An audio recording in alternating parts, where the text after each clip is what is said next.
Alrighty, hello everybody. My name is Gabby Cochran. I am our Community Education and Outreach Coordinator here at Legal Aid. With us today, we have one of our staff attorneys, Karen Neaton, who's going to be talking to us today about Medicaid expansion. This is an exciting time in North Carolina. It's an exciting time for those of us who now may qualify for Medicaid. So thank you for joining us today. A couple of things to note before I pass it over to Kara. We are going to have a presentation. She's going to go through a handful of things about expansion, the ins and outs of that process, and then we'll have time for a Q&A at the end. If you're joining on Zoom, you'll be able to put your questions into the Q&A box at the bottom left-hand side of your screen. Or if you're viewing on Facebook, you'll be able to put them into the comment section, either below the video or to the right of the video, depending on the device you're joining from. For mobile, it's typically below, and on desktop, it's typically to the right. But again, on Zoom, you'll be able to put them into the Q&A box, and on Facebook into the comment section. We do ask that if you're asking questions, they do remain general. We can't answer anything, I should say, specific to your individual situation. So do keep that in mind when we do get to that Q&A portion. But otherwise, again, thank you for joining us, and I'll pass it over to Kara to get us started. Thanks, Gabby. Sorry, I hit a button and then of course undid my screen share for a minute. But I'm really excited to talk to y'all about Medicaid expansion today. We do this session once a month on Medicaid eligibility, and just given the really huge milestone that we hit in our state in North Carolina last week on December 1st. Today, we're going to use our presentation to talk mostly about Medicaid expansion. So that said, I will give a really high level overview of Medicaid, and then we'll talk about Medicaid expansion in more detail. I apologize, we're not going to talk about the continuous coverage unwinding. But then, like Gabby said, we will have time for questions at the end. So here are a couple of Medicaid basics for North Carolina Medicaid. So you may or may not know Medicaid is a federal and state-funded health insurance program. It provides health insurance coverage for some vulnerable low-income North Carolinians. Here in our state in North Carolina, Medicaid is administered by the North Carolina Department of Health and Human Services, or what we sometimes call DHHS. While it's administered by the state health department, the local county Department of Social Services, or DSS, are the ones who actually determine your Medicaid eligibility. Medicaid is a very big umbrella term, so it's not one program. There are different services offered for different groups of eligible people. There's different ways to be eligible, as well as different programs. So there are some specifics, for example, for like traumatic brain injuries or things like that. You might have a plan that is a little bit more specialized if you have a very specific condition.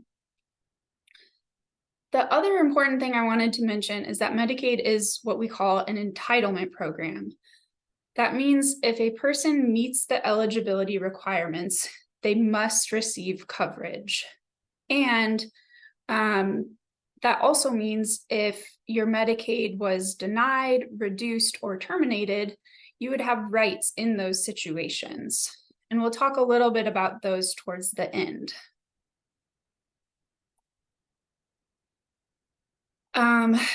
Medicaid provides some really crucial health services. This is an overview of some of the things that it can cover.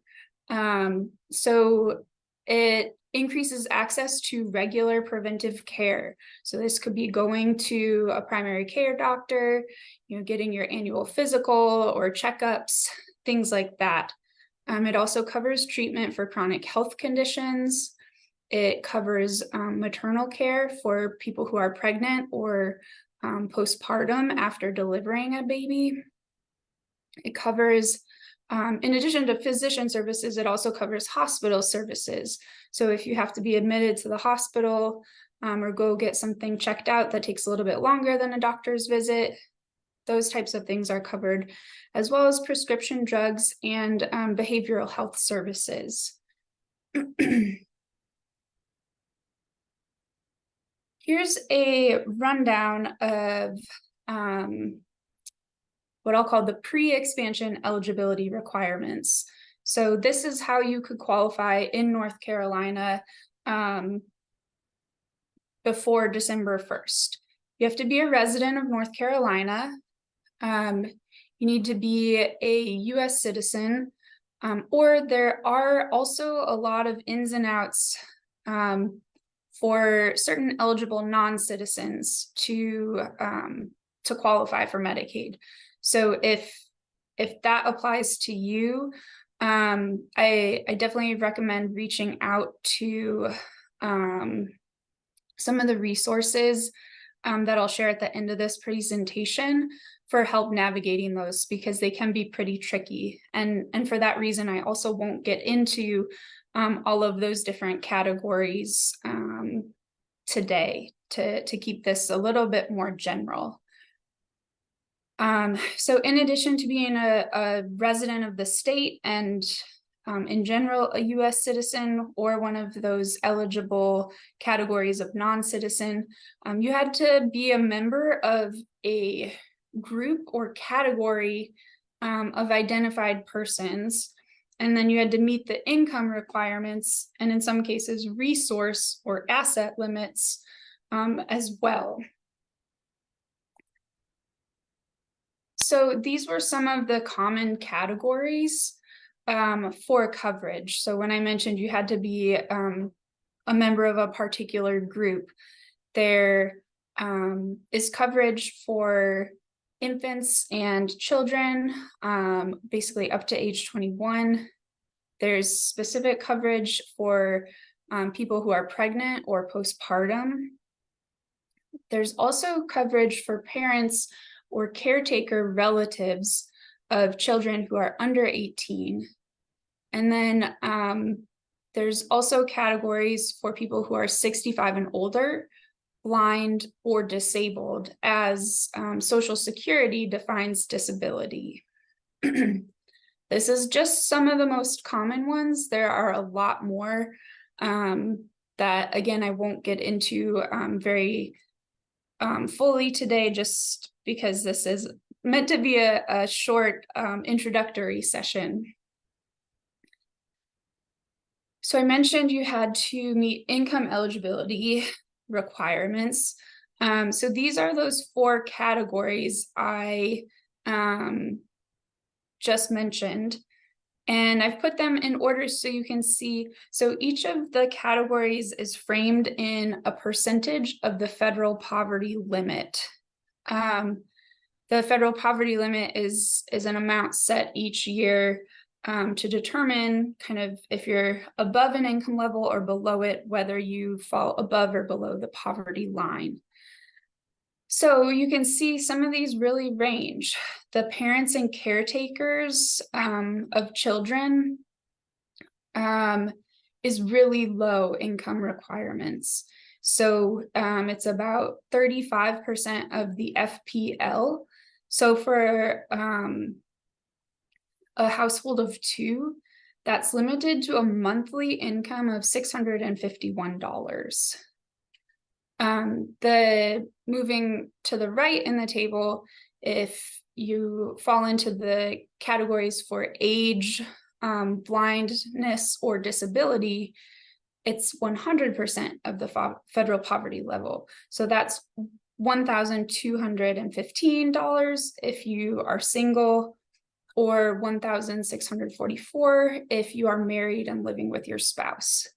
For that category, they also only count your spouse. They don't count children or other dependents that might live with you, which is why these ones don't have income levels for anything after 2. And then you'll see some of the higher income limits for pregnant and postpartum individuals. It's 196% of the FPL. And for children, it's 211% of the FPL. So as you'll see, there's a pretty broad range of income limits if you could fall into one of these categories. But what we'll see with expansion is that basically it left a big gap, and this is what we called a coverage gap. So unless you fit into the parent and caretaker category or the age blind or disabled category, you simply have low income, you could be left without coverage because you also would not be eligible for marketplace subsidies if you were to get a plan through what's called the ACA marketplace. So this is a little bit of a timeline of what's happened with Medicaid expansion. Expansion took effect in many states across the US back in 2014. This was also something related to the Affordable Care Act, which was passed, I guess, almost 10 years ago now. In March of this year, Governor Cooper signed a bill that made Medicaid expansion part of the law here in North Carolina. So we became the 40th state to expand Medicaid. In September of this year, our General Assembly signed a budget bill, and that became law, which means that then we had the funding for the Medicaid expansion. And finally, last Friday on December 1st, Medicaid expansion launched in North Carolina. So as I was getting at earlier, this opens up the door for a lot of other people to be eligible. So now under this expansion category, the requirements are that you be a North Carolina resident, that you are between the age of 19 and 64, that you're a US citizen or eligible non-citizen, and that your income is less than or equal to 138% of the FPL. And one important thing to note is you also cannot be a Medicare beneficiary. So people under the age of 65 might be a Medicare beneficiary if, for example, you're receiving Social Security disability income and have been receiving it for over 2 years. And so if that or some other situation applies to you where you are a Medicare beneficiary, you would not be eligible for Medicaid through the expansion category. You could still be eligible under the other categories, but that's another kind of specific situation. So we'll leave that to the side for today's presentation. So now I've taken that same income chart and I removed the children because the children's category, because this shows the different adult categories. So you can see the green column is the new expanded category. So now it includes, if you're a household of one, it includes monthly income up to $1,676. And then, all the way down to if you're a household of four, it's $3,450. So that's a big jump from the caretaker or parent category at $899 or $494, depending on your household size. And like I said, you don't have to show that you have a disability that you are blind, or anything else. It's just the income. Another important note for expansion is there is no resource limit. So some of the Medicaid categories put a limit on how many resources or assets you can have. And those limits tend to be pretty low.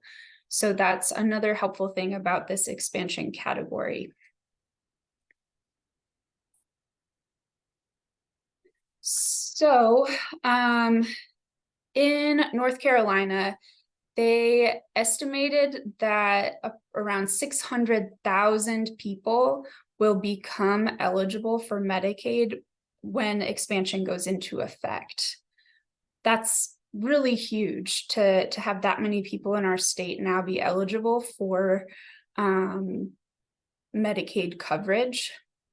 So of that, about half, 300,000, are people who were enrolled in what's called Medicaid family planning.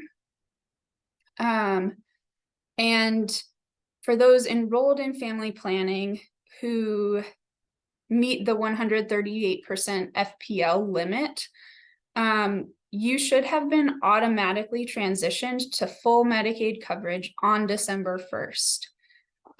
People who fall into that category should have gotten what they called a welcome packet and some notices that explain to you which plan you were going to be put in, what to do if you wanted to change your plan. And also many people started receiving their Medicaid cards in the mail. So that's about half of the people they expected to be eligible. And sorry, I jumped ahead a little bit, but this is the kind of the process for the automatic enrollment. So we are now in what it's like the fourth dot to the right, the 90-day choice period. So anyone who was in family planning previously, you should have gotten those welcome packets and notices in the mail in the last month. And you should now have full Medicaid coverage. So you could go to the doctor tomorrow and use that coverage.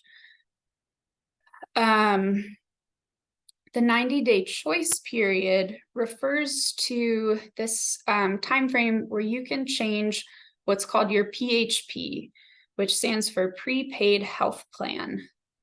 So a couple of years ago, North Carolina Medicaid switched from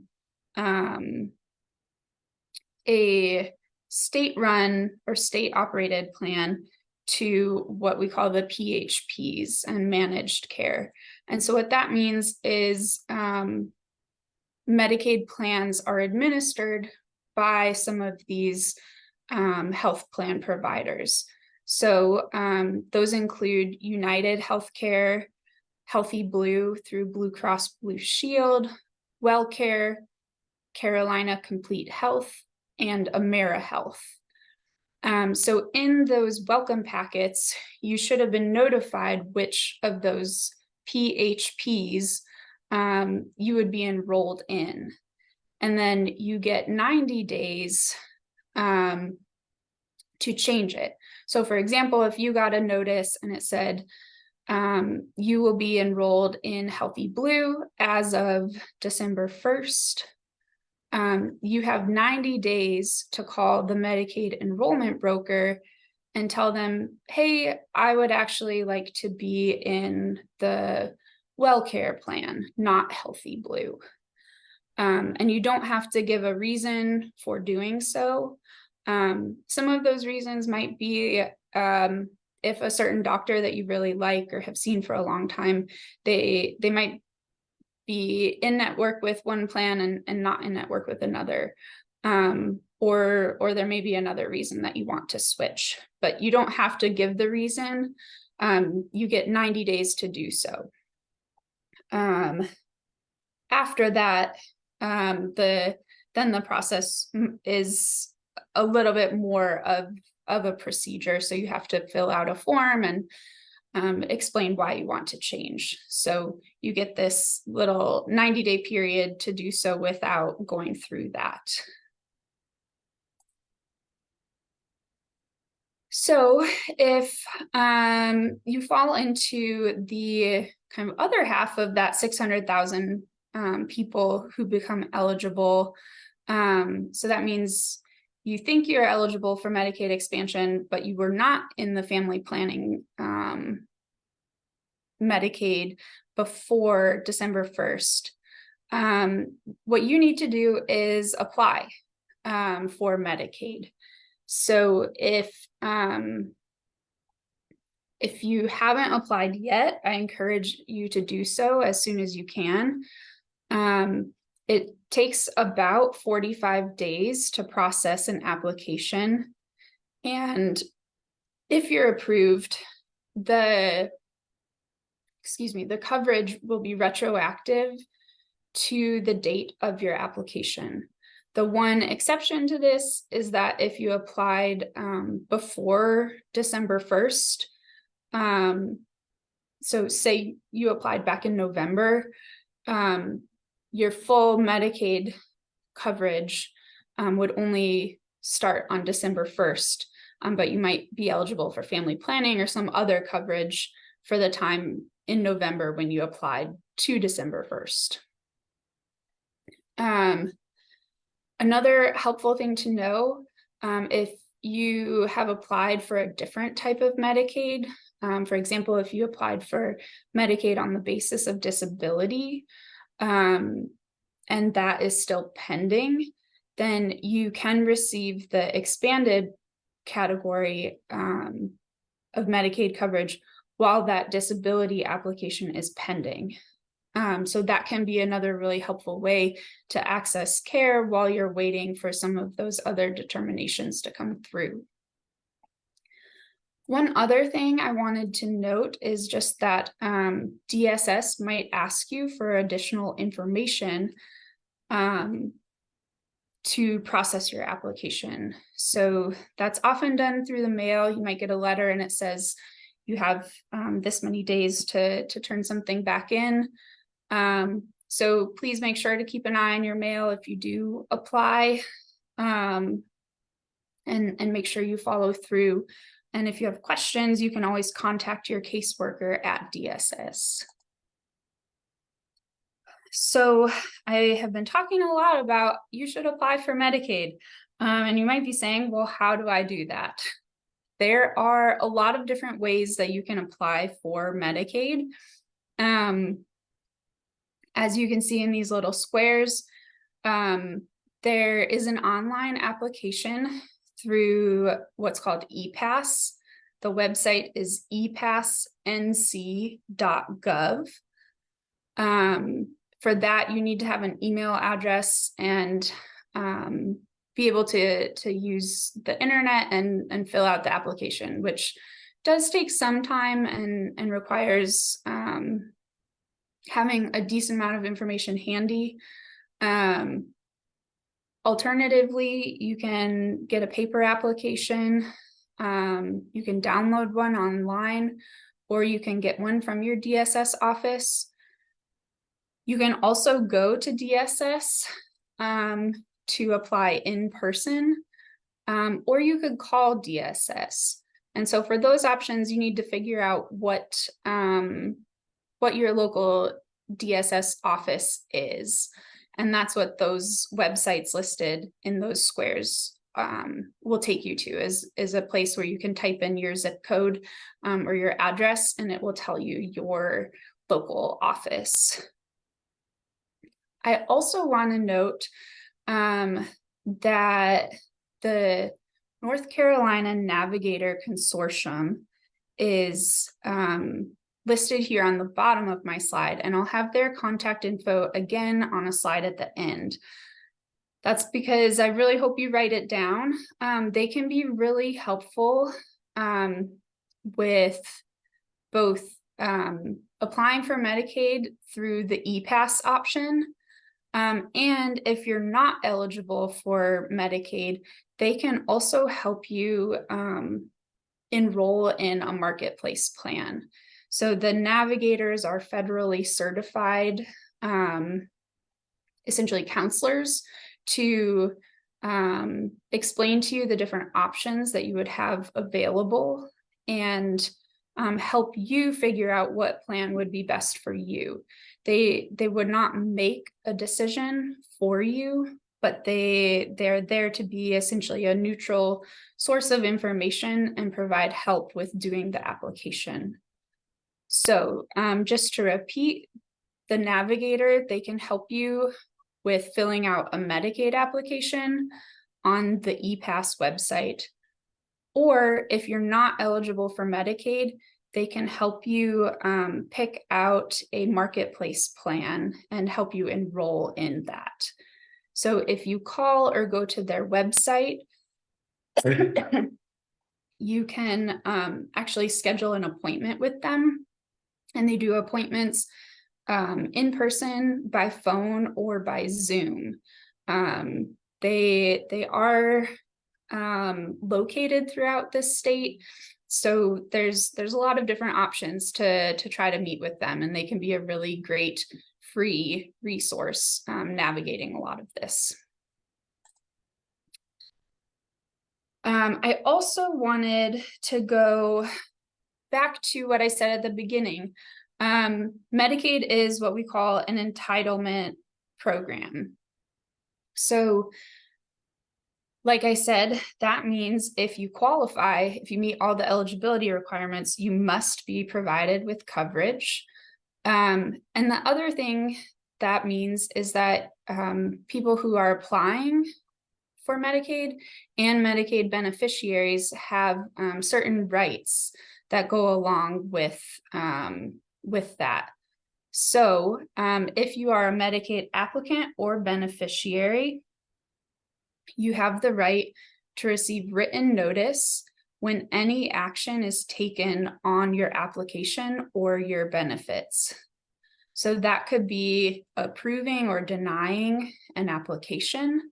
It could also be changing, reducing, or terminating your existing benefits if you have some form of Medicaid coverage currently. You also have the right to appeal any action if you disagree with the decision that DSS made. Typically, you have 60 days to request a hearing. And that would come from the day you received notice, or it would come from the date of the notice, rather. So that's why it's really important that you get written notice, because that also starts the time frame for you to appeal it if you want to. And you also you also have the right to be represented by a friend, relative, lawyer, or other advocate.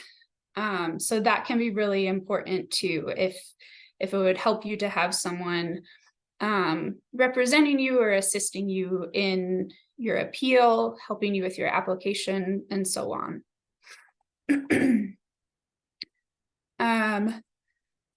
Oops. I had two resources slides here, but I'm going to leave this one up. There's a lot of information on it. The resources on the left side of the screen are specific to Medicaid and specific to Medicaid expansion, like we talked about today. So like I just explained, the North Carolina Navigator in the top green box is a free resource. They can help you complete a Medicaid application online using ePass, or they can, if you're not eligible for Medicaid, they can also help enroll you in a marketplace plan and give you lots of helpful information about what those plans offer, what the costs are, and so on. The Navigator allows you to make appointments. So the easiest way to do that is going on their website, but you can also call and schedule an appointment for in-person, on Zoom, or on the phone. NC MedHelp is this website listed in the middle on the left. That is a website that compiles a lot of really helpful information on all the changes happening in Medicaid this year. So if you're looking kind of for more information, that would be a great place to start. And then on the bottom in the left hand side in another green box, I have the Medicaid Ombudsman phone number and website. They can help resolve issues with Medicaid coverage. So if you have questions or issues with existing coverage, that is usually the best place to start. They will either see if they can help resolve the issue or answer your question. And if not, they can make legal referrals when appropriate. And then finally, on the right-hand side of the screen in the blue box, I listed the contact information for legal aid. The top includes our general helpline number. And so that is the number you can call to request help with any civil legal issues. We cannot help with criminal issues. And then we have a specific helpline for people who are 60 and older. And so that's the phone number listed at the bottom. So if you have any legal issues that you want considered for help, you can call legal aid for that intake process. I just want to reiterate, if it's a Medicaid issue, I would start with the ombudsman. And like I said, if they cannot resolve it, they make referrals to free legal assistance. So for example, they will refer cases to legal aid when it's necessary to get a lawyer involved. So that's a lot of information. I'm going to leave this slide up so folks can write down those phone numbers or websites if you want to. These slides will also, or the whole video rather, will be posted on Facebook. So you can also go back to these if you didn't write something down or wanted to go back through it. So now I will open it up if folks have questions about Medicaid expansion. Like Gabby said at the beginning, this is a public forum. So please make sure to keep your questions general and don't include personal details, because this is, like I said, going to be on Facebook. And the other thing is just to reiterate that we cannot provide specific legal advice. So I cannot give you specific legal advice on your issues, but I can help answer questions because this is definitely a big process. So we're moving into the Q&A then now. We're going to start with our community partners from one of our local libraries, but I did see, and I apologize, Tina, for the delay in seeing it, that they did put a question in the chat for us, Kara, that says one of their attendees moved to North Carolina 6 months ago from Florida and wants to know if they still qualify with that in mind. Oh, thank you, Gabby. And yeah, Tina, I apologize for not seeing that earlier. So what they're looking at is your county of residence. So you do have to show proof of residence, but if that person has moved here essentially with the intention to stay, then they should be able to apply. Perfect. Tina, if you'd like to unmute and if you guys have any more questions, feel free to do so whenever you're ready.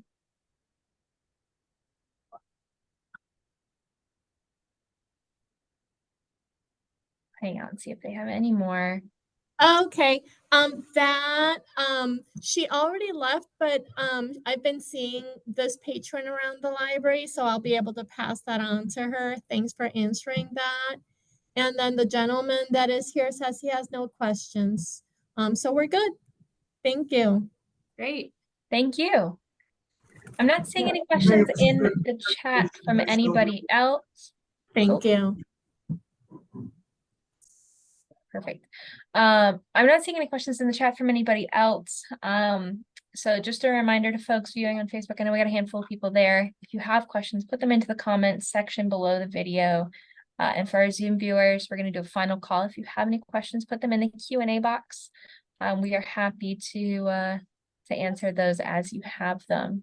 Kara, is there anything else you wanted to go over while we wait to see if any more questions trickle in?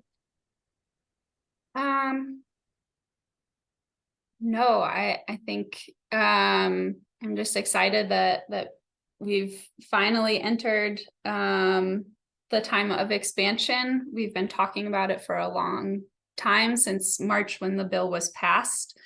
And getting the application in is really the first and most important step. So making sure that one of those ways I mentioned to apply, making sure you do one of those that will preserve the date to get your Medicaid coverage started. And then just to reiterate, we have a lot of free resources available if you run into issues while you're trying to apply or navigate your application. Awesome. Well, it looks like we have covered the questions then for today. I want to thank you all for joining us today, and thank you to Kara for presenting.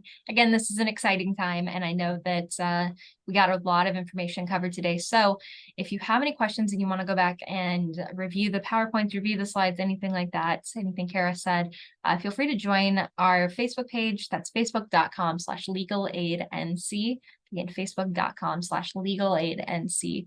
You do not need a Facebook account to view the information. You can simply just hop onto the internet and view it there.